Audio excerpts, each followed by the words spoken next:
I greet you in Jesus' precious name. It is Sunday morning. It's the 13th of November, the year 2022, and this is your friend Angus Buchan with a thought for the day. If we go to Psalm 86 and verse 15, but you, O Lord, are a God full of compassion and gracious, long-suffering and abundant in mercy and truth. And then we go to Psalm 103 and verse 8. The Lord is merciful and gracious, slow to anger and abounding in mercy. Wow, isn't that good to know? When people are so short-tempered and people are so condemning, we serve a God that is merciful, He's gracious, and He is slow to anger. Merciful God, slow to anger, abounding in mercy. Jesus had mercy on Simon Peter when he had denied the Lord 3 times, and yet He still forgave him, and He still made him the head of the early church.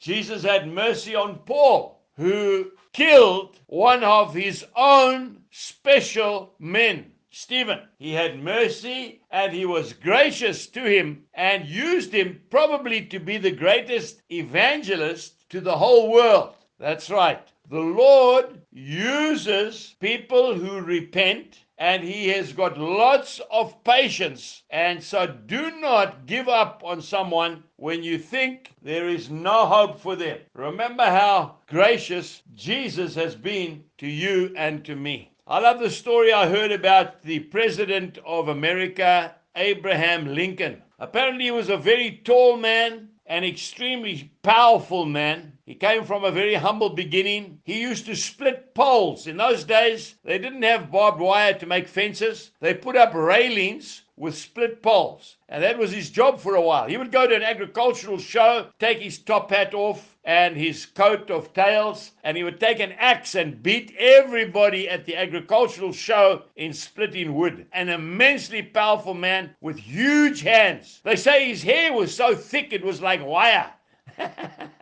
When the hairdresser had to give him a haircut. But there was one of the men in his government who really hated Abraham Lincoln. So much so that he called him a gorilla. He said the way he walks, he lopes. He's like a gorilla. And yet Abraham Lincoln had mercy on that man and put him in one of the key positions in his government. Abraham Lincoln was a great storyteller. He would be telling stories to the men, and this guy would get up and walk out in disgust. And yet when Abraham Lincoln died, he was assassinated. He wasn't even 60 years old when they shot him. At his funeral, that minister in his government broke down and wept like a baby. I want to say to you today, extend compassion and grace just like Jesus has to you and me.